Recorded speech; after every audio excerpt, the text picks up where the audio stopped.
Okay, so today we're going to be talking about the law of cosines, and of course we're going to start by deriving the law of cosines. So I have my triangle, ABC, and I am going to drop the height down.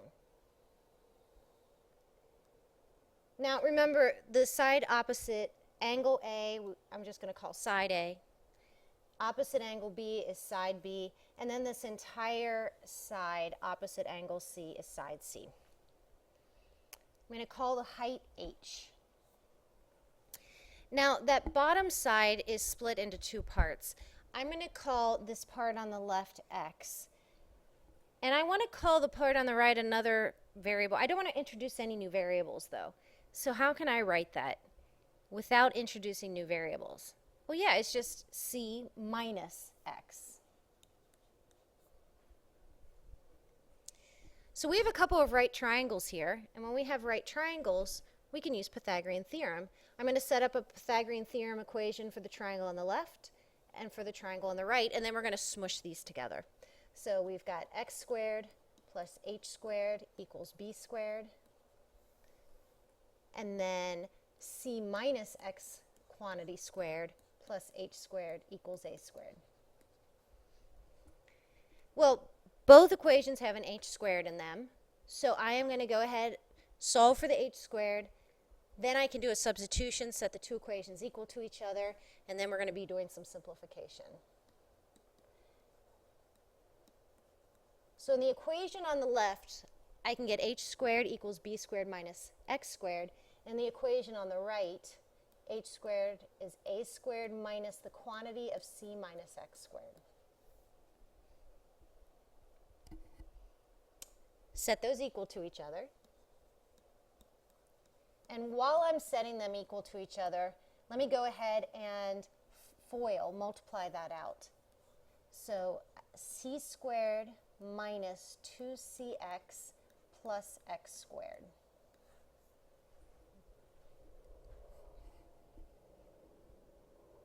The negative can be distributed. So on the right, I'm going to get a squared minus c squared plus 2cx minus x squared. So let's do a little simplifying here. Well, really, the only thing I can do at this point is what? Yeah, the negative x squares, I could add x squared to both sides and wipe those out. I'm just going to do a little bit of rearranging. I'm going to take the a squared to the left and the b squared to the right of the equation.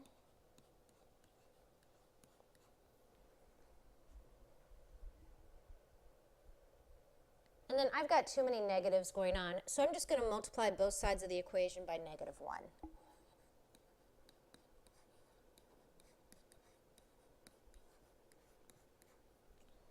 Well, we're almost there. We're almost at the law of cosines, but I think you're going to notice something kind of strange. There is no cosine yet in the law of cosines. So let's go back to our triangle and let's write a cosine relationship. I'm going to use the triangle on the left. Let's see. Cosine of angle A is equal to the adjacent over the hypotenuse. Solving for x, that gives me b cosine of A equals x. I'm going to substitute that in for x in my equation.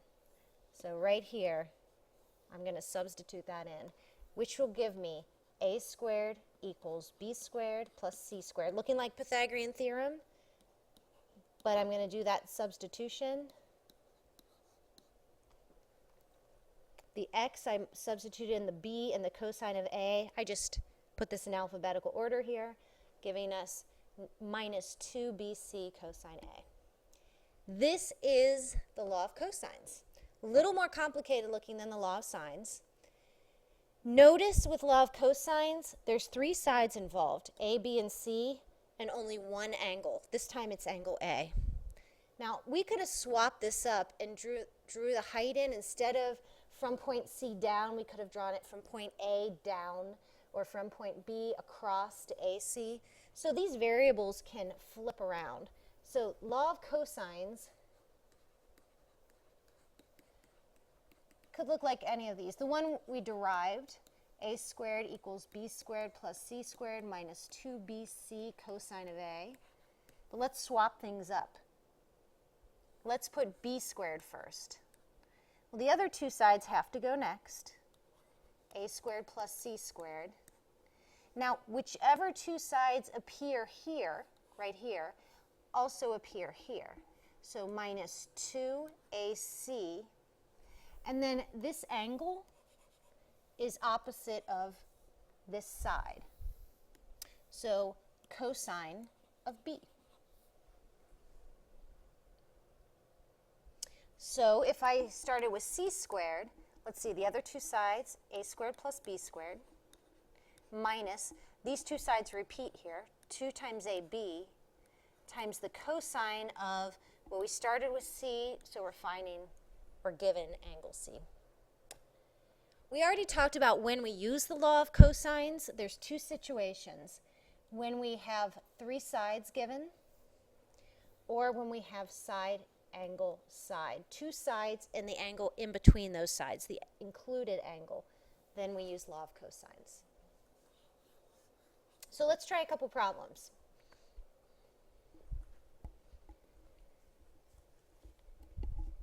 So this is going to be a side angle side situation. I'm going to just sketch a triangle for you picture people. C is 20, A is 11, side A, and side B is 5. So you can see right now we have the side angle side situation. When I have side angle side, the first thing I want to do is solve for the missing side, which is side C in this case. So because I'm solving for C and I'm given angle C, this is the version of the formula that I'm going to be solving.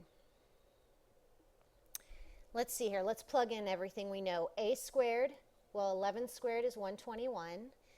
B squared is 25 minus 2 times A times B times the cosine of angle C, which is 20. Now, we do have to be careful about the order in which we do this. I'm going to put a middle step in here to make this clear. 121 plus 25 is 146. 2 times 11 times 5 is 110. I cannot say that is equal to equal to 36 cosine of 20. The 110 is attached to the cosine of 20, so I cannot do this part first and get 36 cosine of 20. I have to do it using order of operations. So I'm going to take 146 minus 110 times the cosine of 20.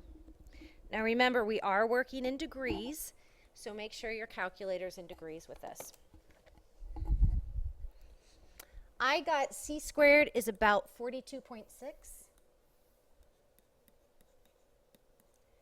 which means when I take the square root, I get approximately 6.5.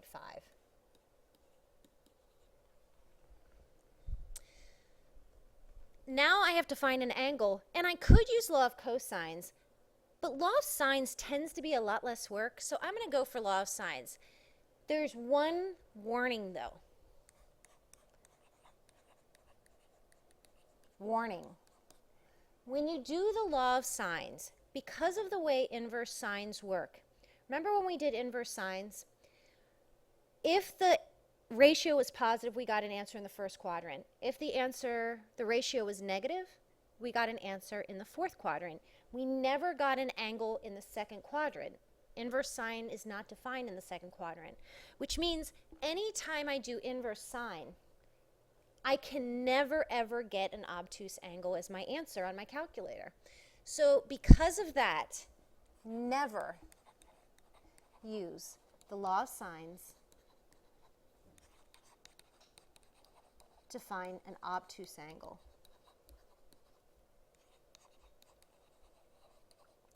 Well, in this picture, if there is an obtuse angle, which angle would it have to be? Yeah, it'd have to be A, That's across from the biggest side. So I am going to use law of sines to solve for angle B, and then I'll just find angle A by what's left. Sine of 20 degrees over 6.5 equals sine of B over 5. Well, we all know and love law of sines at this point. Okay, I'm going to multiply, divide, do the inverse sine, and I ended up getting 15 degrees.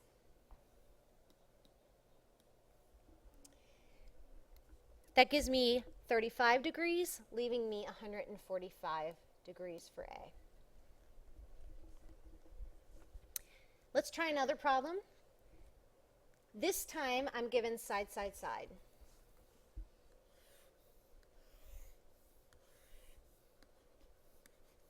Let's see. A is 9, the B is 7, and the C is 5.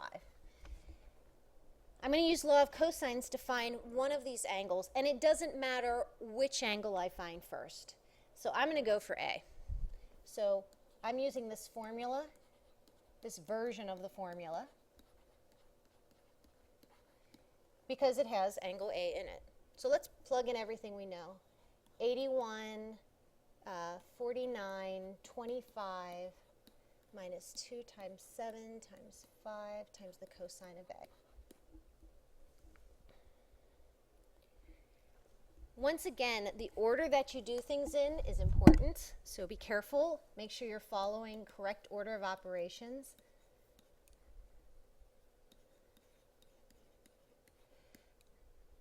So 49 plus 25 is 74. 2 times 7 times 5 is 70. The first thing I would do to solve this is subtract the 74 from the 81. Divide by the negative 70. And then plug that in my calculator. Okay, inverse cosine, I can get an obtuse angle because remember, inverse cosine was defined for the first and second quadrants. So it's okay to do the inverse of this negative. I can get an obtuse angle. Now the other two angles are going to be acute, so it doesn't matter which one I solve first using law of sines. I chose to solve for B.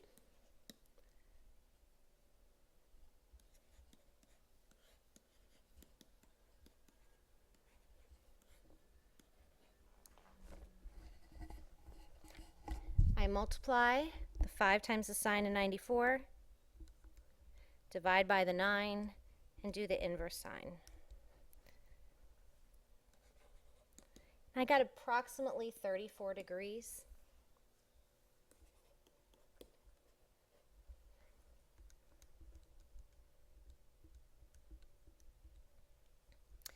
And I have 52 degrees left then for my final angle. So law of cosines can be used when we have side, side, side given, like this example, or in the last example where we had side, angle, side. So let me give you a couple problems to try. This will end the video, and then once you have a chance to work on these, we'll go through those answers in the next video. So it's your turn. Give these two a try.